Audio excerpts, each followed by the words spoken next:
Donald Trump manifeste actuellement des signes de panique face à une réalité inattendue. La direction suprême iranienne n'a pas été anéantie comme prévu. Depuis Téhéran, le message transmis est sans équivoque. L'élimination de l'ayatollah ne signifie ni capitulation ni reddition, mais au contraire une riposte renforcée. Les autorités iraniennes ont clairement signifié que Trump resterait désormais dans leur ligne de mire. Mais attendez, ce que je vais vous révéler va tout changer sur la compréhension de cette escalade. Tout au long de la journée précédente, le président américain alternait entre des déclarations contradictoires, tantôt affirmant avoir décimé Téhéran et obtenu sa reddition, tantôt exigeant une capitulation totale. Interrogé sur ces contradictions, Trump a utilisé une expression américaine « ils doivent crier oncle », une métaphore signifiant une capitulation complète. La réponse iranienne est venue directement du président Pezeshkian qui a publié une déclaration proposant une désescalade régionale sous conditions précises.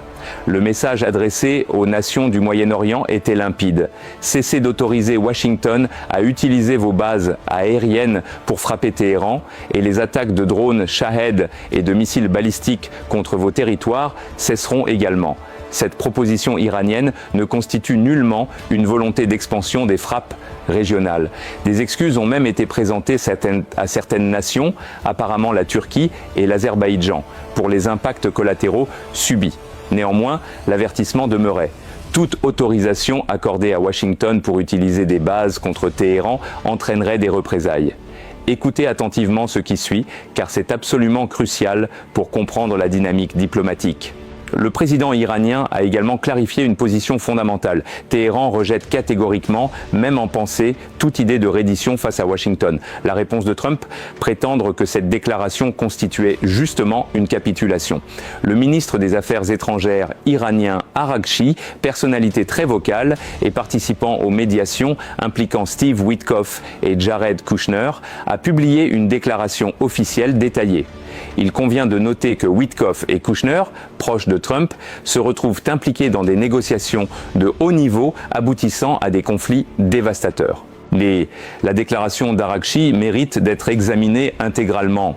Le président Pezeshkian avait exprimé une ouverture à la désescalade régionale à condition que l'espace aérien, le territoire et les eaux des nations voisines ne soient pas utilisés pour attaquer le peuple iranien.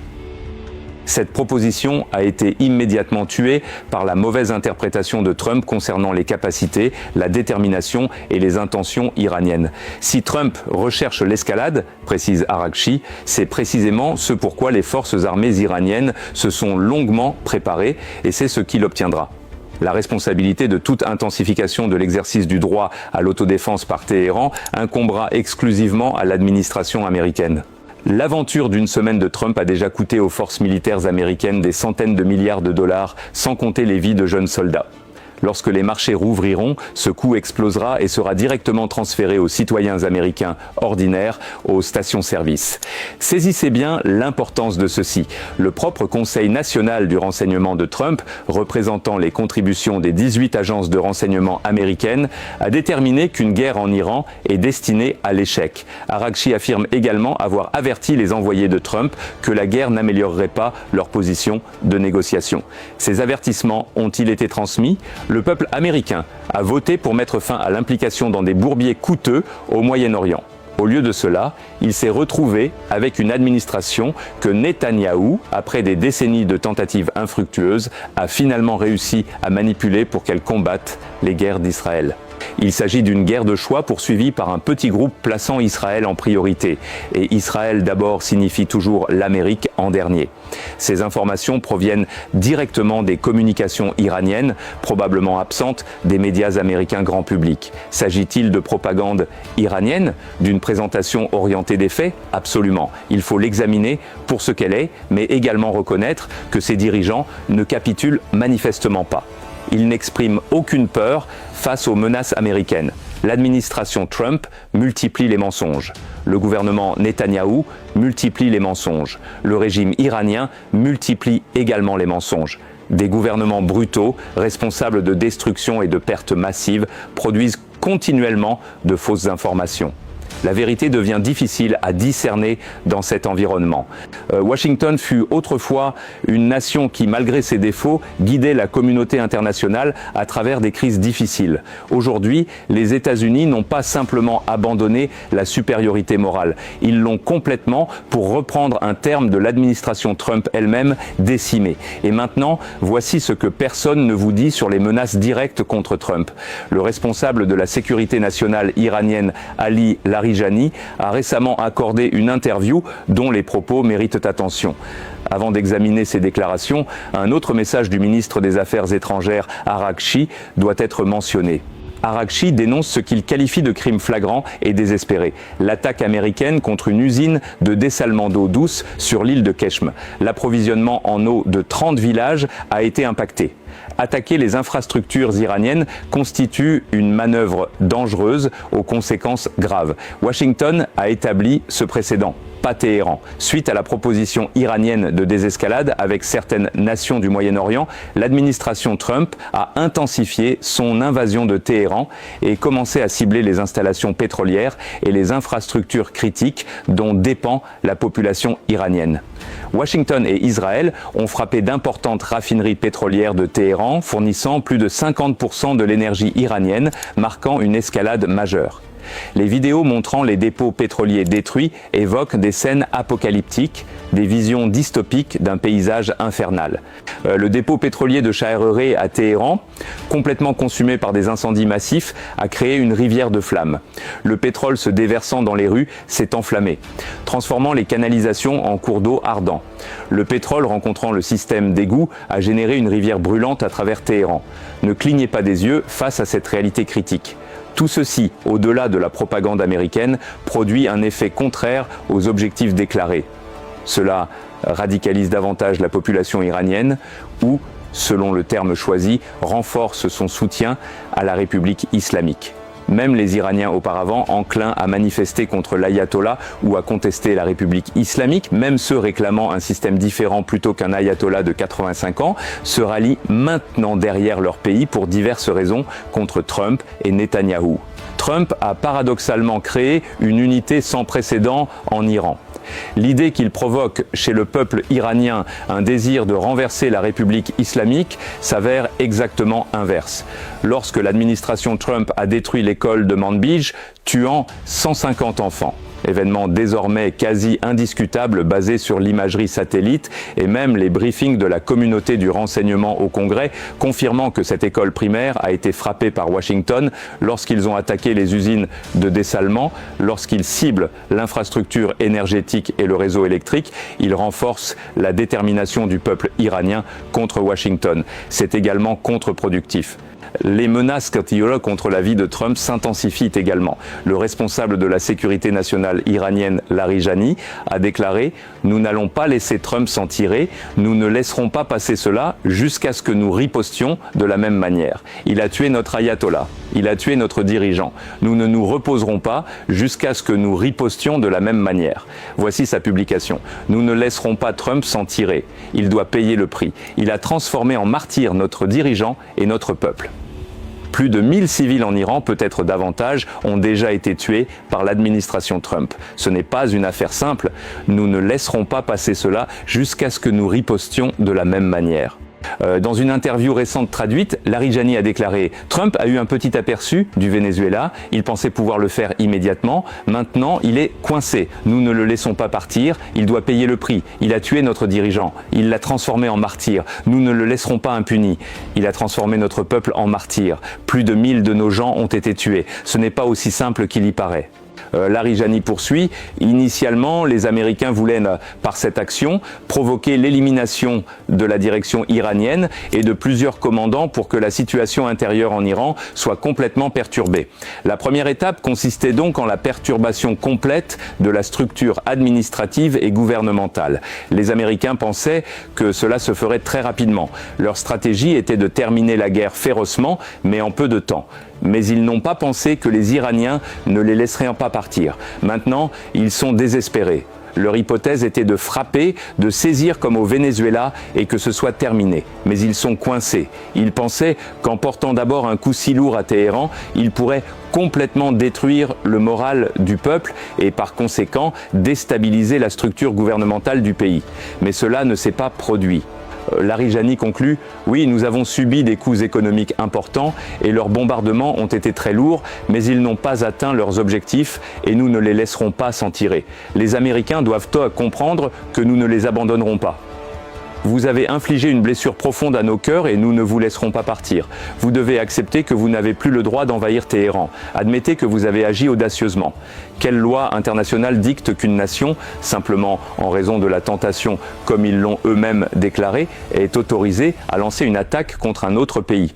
La tentation vous a conduit à attaquer. Nous vous ferons pleinement comprendre ce que nous vous ferons. Nous vous montrerons quel genre de sentiment la tentation apporte vraiment. À mon avis, notre nation reste ferme. Nos responsables sont unis sur cette question.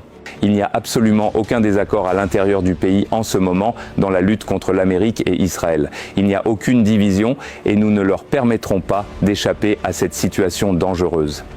Le porte-parole du quartier général de la défense aérienne Qatam al-Anbiya d'Iran a déclaré accueillir favorablement l'escorte américaine de pétroliers à travers le détroit d'Ormuz, ajoutant que les forces iraniennes attendent les Américains. L'entrée peut se faire en surface, mais la fin se fera au fond de la mer Persique. Cet avertissement survient alors que Trump envisage maintenant des escortes navales américaines pour les pétroliers essentiellement piégés et incapables de sortir du détroit d'Ormuz, suite à la guerre déclenchée par Washington contre Téhéran, sans aucune planification ni réflexion sur cette possibilité. 20% du pétrole brut mondial transite par le détroit d'Ormuz, désormais pratiquement fermé. Washington propose maintenant d'assurer les navires, mais les États-Unis ne disposent même pas des fonds nécessaires pour fournir l'assurance appropriée et les navires refusent. Nous ne partirons pas même si vous nous donnez une assurance. Nous n'allons pas mourir pour traverser le détroit d'Ormuz. Trump propose alors des escortes navales. La direction iranienne répond « D'accord, nous vous attendrons ». Faites-le, nous serons là. Pendant tout ce temps, alors que Larijani énumère toutes les actions qu'il entreprendra contre Trump, Téhéran continue d'être bombardé. D'énormes explosions, des champignons atomiques s'élevant, tandis que Washington et Israël continuent de pilonner Téhéran avec salve après salve de missiles. Concernant l'incident de l'école primaire mentionné précédemment, un autre événement mérite attention. L'incident au large du Sri Lanka impliquant le Dena. Ce navire participait à un défilé en Inde. Le navire naval iranien Dena et son équipage étaient invités en Inde. L'une des stipulations exigeait que le Dena se présente désarmé. Le navire iranien s'est donc présenté sans armes, information connue de tous car c'était l'une des conditions préalables. Dès que le navire a quitté le Sri Lanka, Washington a utilisé une torpille pour le détruire, tuant la majorité de l'équipage. Les États-Unis n'ont pas fourni d'aide ou d'assistance à l'équipage naval se noyant. La marine sri-lankaise est intervenue et a sauvé environ 30 personnes du navire. Téhéran continue de riposter. Le corps des gardiens de la révolution islamique frappe un gratte-ciel près de Dubaï, un bâtiment de sécurité sociale à Kuwait City. Le Koweït a fermé sa production pétrolière. Le Qatar a fermé sa production pétrolière.